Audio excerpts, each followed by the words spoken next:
Mix color and match value. Everybody struggles with it, even the seasoned painter. And what it comes down to is looking and comparing, trying something, mixing on your palette, and then putting the color down on the canvas where it should go, and seeing how it relates to the color that you're trying to match, and of course the value. You know, this color here, which is a certain color, and it's different than this color here. And it might be slightly different than this one over here. And you got some reflections and so forth, and you got some of the soil that's in shadow. It's not completely black. And then you got some soil that's in dapple light, some that's warmer than others, some that doesn't have as much light. So there's quite a variety of values and colors that go along with it, along with some greens. I picked a scene that has some greens and a variety of different colors, and some organic shapes and some geometric shapes that are there. And then you have a little bit of distance that goes back, and a little bit more cooler notes back here versus the ones up in front here. So there's a free guide from Kenn in the description made specifically for plain air painters, vantage points, light, the whole approach. Be sure to check it out. All right, back to the video. What I'm suggesting that you do, and this you would do with your own reference, or you can take any reference from my library, is to take the reference and cut it into strips. Now, because of this scene here, I cut it into what ended up with 4 strips. Depends on the size of your work. If this happens to be a vertical, if it's a horizontal, maybe you'll have a few more strips. But cut it into strips. And what I did is I just taped it with clear tape onto a canvas panel. I think this happens to be a 18 inches this way, 14 inches high, with space between. The whole idea here is that what I'm going to suggest that you do is that on your palette, you start to mix colors, and on either side of your clipped and cut image, you mix colors as they go down. So you mix this blue here, mix this color here, and what I'll do is just to make it quick here, I'll just say, okay, I would mix a color, so and I would put that color off to the side here with the brush, reading from me, off to the side here, and then I'd mix this color here, which is a little bit of a darker one, darker color. Then up here, it's a little bit of a lighter one. And that might go all the way up, might be a little bit darker here, might be a little bit warm. You see it gets a little bit more yellowish warm compared to this down here. See this subtle difference? I want you to explore and experience the subtlety of color and shift. And you can always jump across. What I'd like to have you do when you have this clipped, get 2 photographs of your scene. One that you can set next to this panel, and one that you cut up and put on a panel like this, so that you can paint and have that other one next to you as you're kind of looking. And the key to this is to, when you're looking at this color to mix, you got your palette off to the side and you're starting to mix, and you may get to a color you think is right. Well, sometimes what I do is I take my brush and actually put the brush up here close to it with the mixture on it and see if the color looks close to it. If it looks close to it, I'll try it and I'll put a little dab there. I'll just do this with the green here. Let's say I want to make this green right here. So let's say I put it down, and let's say I misjudge and I'm in, let me get rid of that one that I had. Let's say I misjudge the color and I get this color instead. So instead of putting a big swatch, I'll put a little bit down and go, oh, that's a little bit too yellow, needs to have more green in it. So I may just wipe that off a little bit with a little piece of mineral spirit, a towel with some mineral spirits. This shouldn't be really super thick paint, but it should be opaque enough. So you can wipe it off, clean it up, and then remix it, knowing that you had it a little bit too light. You mix it appropriately, and then put the mark down and go, now that's better. That is closer to what I wanted. Then you come over and go this way and say, well, this one's just a little bit lighter. So you come down, and or you go up and mix them as you go up a little bit later here and so forth. And you're going to learn a lot about mixing color and the subtle transitions. Look at the subtle transitions just in these greens right here, which match up to the, get my red marker here quick, which match up to the colors that go along here. They're not all just made up of one color green. It's too easy to simplify and make it one color. Now, there's times when I may say I want you to paint the foundation of the scene. Well, then you would more simplify a shape and maybe make one big shape a general green. Make this shape, because it's shadow and this is in sunlight, this is in shadow, this is in shadow, this is in sunlight. You separate that in general shapes. This is an exercise to learn how to paint the subtleties and understand that there's subtleties there. When you start to get down to, and you mix this particular color here, and then you may get down to where there's a little bit different kind of sunlight, and it's a little darker, and then you get to where there's a shadow area, and then you get to where there's a little bit of sunlight, and a little bit more warmth to it. You can even see the difference right there between something cooler, something warmer, something lighter and warmer, something even lighter yet. Then you go back to something that is, again, more cool. Back to something that is a little bit more half light in it. Look at the variety of browns and tans right there. So do this exercise and think of the, when you, let me just find a color here. The reason I left some more space, because this side of this panel is you're painting your swatches all along here. On to the right side of this one, you're going to be painting them halfway across. If you want, you can put a pencil line that comes down and separates the areas where you're going to paint. You're going to paint the colors to this one over here, and you're going to paint the colors to this one over here. And of course, it's all going to be different with whatever your image is and wherever you cut the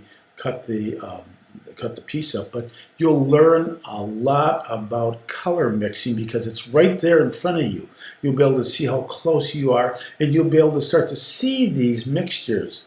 These mixtures that are happening right along here, I've mentioned to many of you to do, and I've yet to see, I don't think I've seen anybody do any, maybe there's one artist, one student that did some color chips. I haven't seen anybody take your palette, the palette that you're working with, and mix color chips. Go from light to dark, warm to cool. If you start out with a yellow ochre, add a little black to it, and then add a little white to it. And I showed examples of the. You can go on the internet to Google color chips, and you can see how to go about developing color chips and the importance of it. You start to learn all these transitions that you're starting to see in. Let's go back to the scene itself. All these transitions that you see in here all relate to light, more light, less light, shadow completely, more light, bigger area of light. You can see when you get to be a bigger area of light, depends upon too what's in that area that reflects light back. Here there's a little bit of grass, so that looks much lighter than maybe what this area back here does. And when there's smaller little openings between openings between the trees. When there's smaller openings, they're not as warm. They're a little bit of a cooler warm. And the same thing happens with other shapes. This part of the boat is in shadow. This part of the boat is in sun. And it's on an angle where the sun is coming down and catching that plane much more than maybe a different plane or a different part of the boat. And so there, again, it forces you to have to look and match. And of course, it's not only matching color, but it's matching value. Now, another thing you can do, if you wish to, is to, let me get this, let me get rid of all the lines on here. I don't know if I can get rid of all of them or not. I might not be able to. But let's just leave this here. And I'm going to put this in a grayscale mode. So here's in a grayscale mode. So now you start to see grayscale in just light, dark. You know, you can get darker. Here's a, oops. Here's a darker value here. You get to this tool here. I think this tool would be better, yeah. And let's say right down here, there's a little bit lighter, and right here, even here, there's a difference right there between those, and then you go down a little bit further, and you get into a darker one, and down here, you get into one that's even, so now you've got a variety of grays here. Then, of course, you go up, and you've got a nice variety going as you go up too.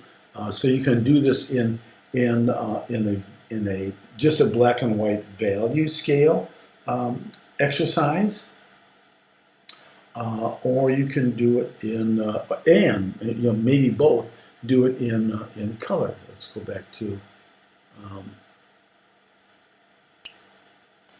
sure if I can. I might not be able to get it back. Let me see if I can erase those. There we go. We're back to our color. So, and of course, you would want to put this then also, if you're going to do it as practice in a grayscale, then you'd also want to put this image or whatever image you're using in a grayscale also. You can see how great, you know, it's important to look at your paintings or your subject that you're going to paint in a gray value scale. That helps. I see some of the students are using gray scales, value scale on your, close to on your palette, which is very important. It helps you understand value. And just because it's 2025, there's no new values that have been added to the value scale. There's no new colors added. The colors we're working with all come from primaries, red, blue, and yellow. Get your secondaries, tertiaries, your warm and cool of everything. And so there's nothing new. Everything has been used in the past. No different than music. There's no new music notes that have been invented, new music scale that's been invented. No, it's all the same. And we have to think about the principles and foundations that hold all this together. And for centuries, we can, because of for centuries, artists have been painting with those same principles and foundations and coming up with great results, and also being challenged and having frustrations, as we all do. But they have made it because they've practiced in certain ways to understand the differences, the value shifts, and what creates light and shadow and form. And so it's important to apply that. Now, the other thing that sometimes I do have some questions sometimes that people ask, how do I paint certain things? How do I paint a window? How do I paint a boat? Don't think of it so much as a boat or a bush or how do I paint a bridge? Think of them as shapes and spots of color. And to help you better with that, do this more often. And I want to see some of you doing this. I want to see you paint your subject upside down. As soon as you do this, all of a sudden the mind gets confused and it doesn't know what it's looking at. Am I looking at a bridge, or is this a boat? What is this? Instead, let your eyes take over and say, okay, this is a shape that goes like this. This is a lighter value. This is a darker value. This is a little bit different value here. And it's surrounded by a lighter value here that matches pretty much with what's up here a little bit. We try to make more of something than really what it is. And we just need to think of it in much more simple terms. So do more exercises where you tip your reference upside down. You can do that with this particular scene too. And tip your, I'm going to suggest that maybe you do that. Tip your reference upside down and now match your colors, because it's possible that your mind is trying to tell you, well, this is soil, this is grass, this is moss, this is scum on the water, and this is a reflection on the water. In this case, now you're looking at it and you're just more forced to say, well, I've got to match this. So let's see what I can come up with if I match that color and see if I can get that color right. See if I can get this color right here. See if I can get this color right here. And so forth. So and sometimes your colors won't be too different as they go along. They'll be relatively the same. You can see that's a little bit darker, and you can see it gets lighter as it goes down. But there's a slight shift along there. So, anyways, that's going to be my suggestion for a project which will help you in your mixing of color and matching of value. Hi, my name is Kenn Backhaus, and welcome to this online art instructional course. I've been involved in the arts professionally my entire life. I'm a signature member of the Plein Air Painters of America, master's signature member of both the Oil Painters of America and the American Impressionist Society. My works have appeared in many of the national art magazines. I've been included in several books, to name a few: The Art of the National Parks, Sea to Shining Sea, and The Enchanted Isle, Plein Air Painting on Catalina Island. I was one of the hosts for 2 art-related public television series: Plein Air Painting the American Landscape and the art instructional series Passport and Palette. I've been teaching art workshops for over 20 years. Prompted by many students' requests, I created this particular Study to Studio course. This course is developed for either the indoor or outdoor painter. The translation from a reference study to a larger studio painting has always been a challenging process. In this 4-week course, I define the tools of my trade, my palette, and an important color mixing demonstration. I will take you through the same exact process which has proven to be successful for me in the studio, including various creative options that will improve the results of your studio efforts. My process of teaching is wrapped around the sound and historic foundations and principles that are the guidelines that defines quality art. I feel confident and believe that you will discover this course to be very beneficial to your future artistic development. Tucson Art Academy's online courses is the new way for art educational opportunities. I hope to see and work with you in this new online course.